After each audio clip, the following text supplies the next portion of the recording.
यो chicken egg वाला sandwich चाहिँ मलाई अस्तिदेखिको ट्राई गर्नु मन लागिरहेको थियो हो।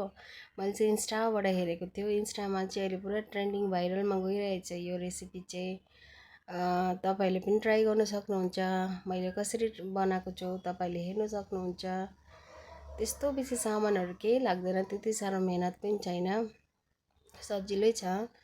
एकदम मिठो बनिँदो रहेछ हो, एकदम यम्मी टेस्टी बनिँदो रहेछ। सो तपाईँहरूलाई पनि मन पर्यो भने चाहिँ यसरी नै बनाएर खानु सक्नुहुन्छ। त्यस्तो साह्रो सामानहरू पनि केही चाहिँदैन, बेसी सामान केही पनि त्यस्तो चाहिँदैन। तपाईँले यो रेसिपी हेरेर बनाएर खानु सक्नुहुन्छ। अगर तपाईँहरूलाई चाहिँ मन पर्यो भने चाहिँ यो भिडियो लाइक कमेन्ट सेयर गरिदिनुहोस्। अनि तपाईँहरू पनि यसरी नै बनाएर खानुहोस्। म र मेरो छोरीले चाहिँ यसरी बनाएर खाए, इन्जोय गर्यो, एकदम मिठो यम्मी भएको थियो। तपाईँले हेर्नु सक्नुहुन्छ।